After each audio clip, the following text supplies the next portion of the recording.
Hello guys, അപ്പോൾ രാവിലെ തന്നെ കുളിച്ച് നല്ല സെറ്റ് മുണ്ടൊക്കെ എടുത്തിട്ട് അബ്ബായും അബ്ബോയും ഇത് എങ്ങോട്ടാണെന്നല്ലേ.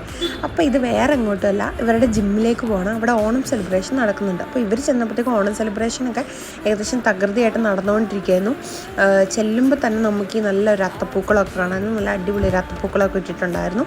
പിന്നെ ഓണപ്പരിപാടികൾ അവിടെ നടന്നുകൊണ്ടിരിക്കുകയായിരുന്നു. കസേരകളി, ഡാൻസ്, സ്കിറ്റ്, പാട്ട് എല്ലാവരും തന്നെ പാർട്ടിസിപ്പേറ്റ് ചെയ്തു. ഓൾമോസ്റ്റ് എല്ലാവരും തന്നെ പാർട്ടിസിപ്പേറ്റ് ചെയ്തവർക്കൊക്കെ ഗിഫ്റ്റ്സും എല്ലാം കിട്ടിയിട്ടുമുണ്ട്. പിന്നെ നിറയെ കുട്ടികളും മുതിർന്നവരും എല്ലാവരുമായിട്ട് നല്ല അടിപൊളി ഒരു പ്രോഗ്രാമായിരുന്നു അവർ കണ്ടക്ട് ചെയ്തിട്ടുണ്ടായിരുന്നത്.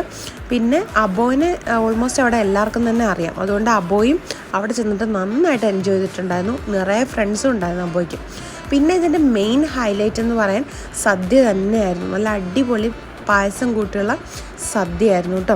അപ്പം അബ്ബ വന്നിട്ട് പിന്നെ പറഞ്ഞു നല്ല അടിപൊളി സദ്യയായിരുന്നു, പോയില്ലായിരുന്നെങ്കിൽ ഇത് എന്തായാലും മിസ് ചെയ്തു.